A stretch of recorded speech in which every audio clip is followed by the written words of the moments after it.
We're here in Brooklyn with Jen Kellas of the Music Slut, who is going to be our new kind of musical liaison, guidepost, sage.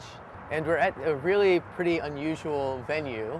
It's underneath the Williamsburg Bridge. Yeah. And it's not really a traditional venue. No, it's a loft somewhere undisclosed in South Williamsburg.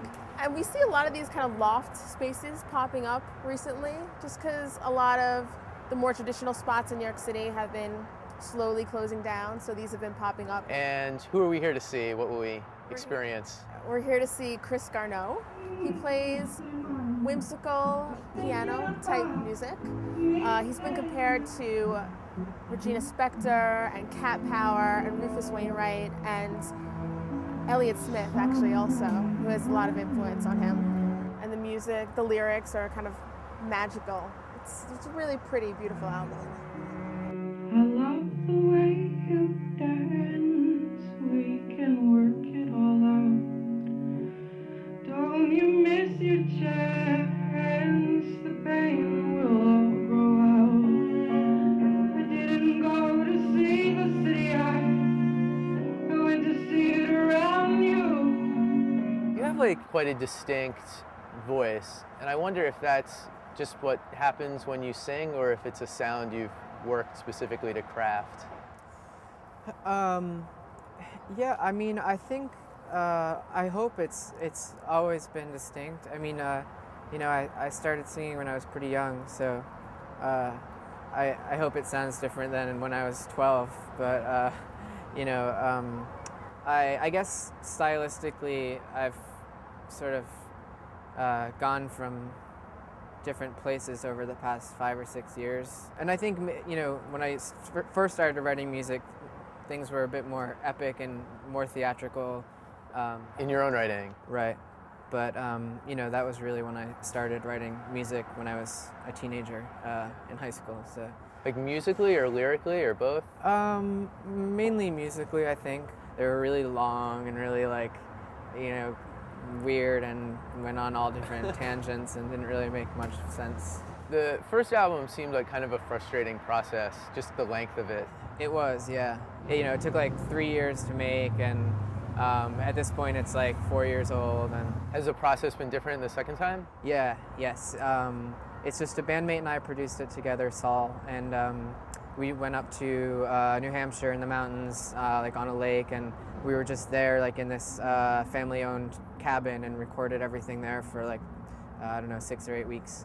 Yeah, it's definitely just feels a bit more organic and more like we're really making a proper record rather than all over the place kind of thing.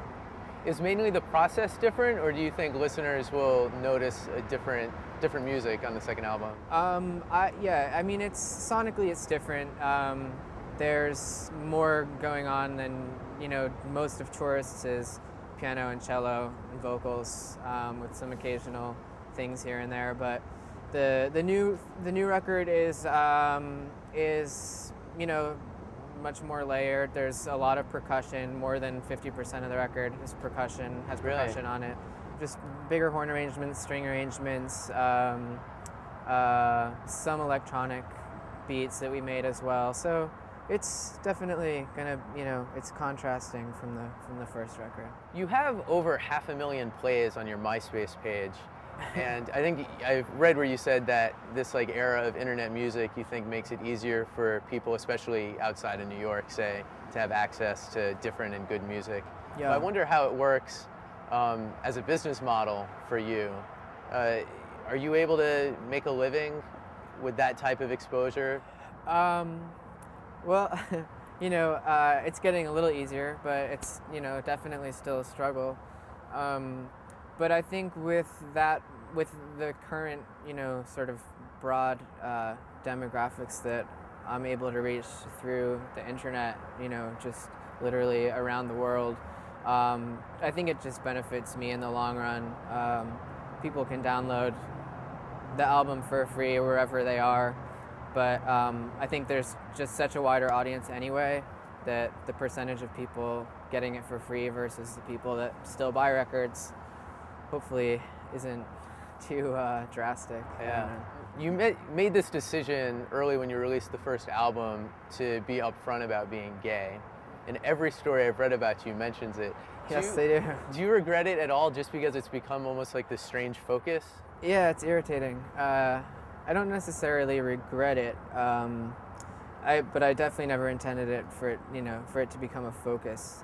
It means it's like this big to me, but it seems to be huge to everyone else. So I assume this is a pretty exciting time for you with the 2 records coming out in the next few months. yeah, it is. It's exciting to have new things for people to hear. You know, like I said, that stuff is so old now. Like, I feel like I've grown up a bit and have some sort of new things to present, and it's definitely exciting.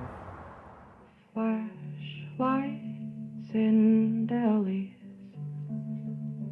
drinking on the street. The lights are out in New York City, and it never, ever will be too damn late to run inside of the marketplace.